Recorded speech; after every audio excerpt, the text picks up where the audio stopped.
So we spoke about Jesus being equivalent to the higher selves. He is not a higher self of anybody. And Jesus never had a higher self. Just like your higher self doesn't have a higher self.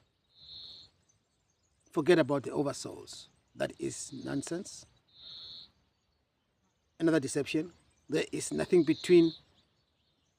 else between the higher self and the source. The higher self is hooked and docked to the source all the time.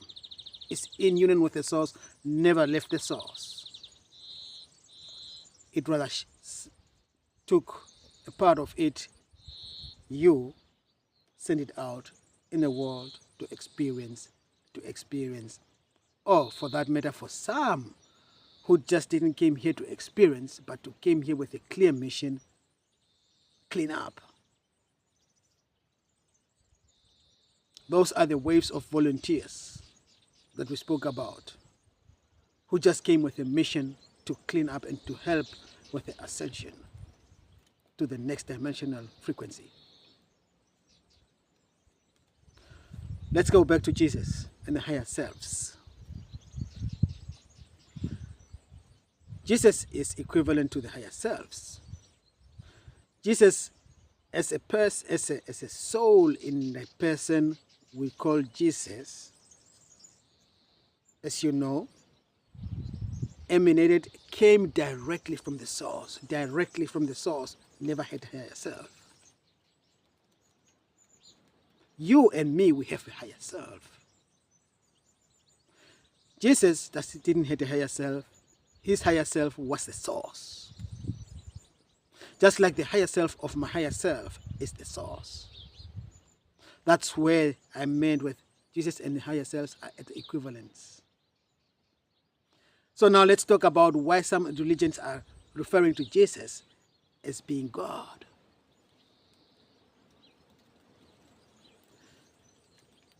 Jesus said, me and the Father, the Creator, are one. And so are you also. I am in union with God, and so are you in union with me. And with God too. And then, now let's look at this unity, this union. Me in union with the source. As Jesus said, me and the Father are one, because this is where the idea and the concept of Jesus being God comes from. From that statement of Jesus that made, because Jesus never said, I am God. He says, me and God and the Father are one. But he never claimed to be the ultimate God. Although some religions are trying to put Jesus as the ultimate God. But that's, I can understand and perceive where the confusion came from, and especially if there are also other forces that are making sure that you stay confused and not know the ultimate truth. Me and the Father are one. I told you your higher self never left the source. It's in unity with the source all the time. In oneness, state of consciousness, state of being with the source all the time. From time begin until now, until time indefinite. And so is Jesus. That is what Jesus was referring to.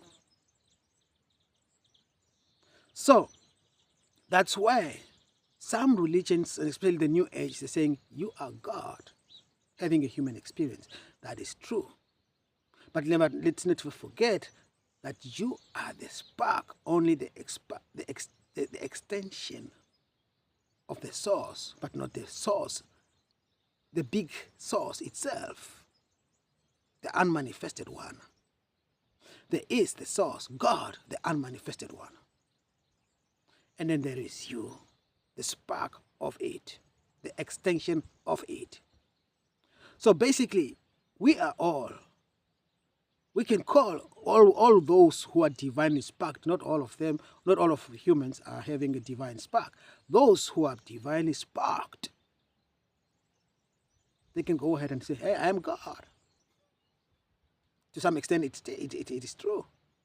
But don't forget that the big whole unmanifested consciousness that we call God is still there. And you are just a very small, tiny of it. So humble yourself under the mightiness of that big one. Jesus, being God, for that matter, if you want to make Jesus really God, but never make a mistake to replace the ultimate grand creator with Jesus. Don't do that mistake. For that creator, that creative force, the source consciousness, the source of all there is still out there and in here and there and there and there.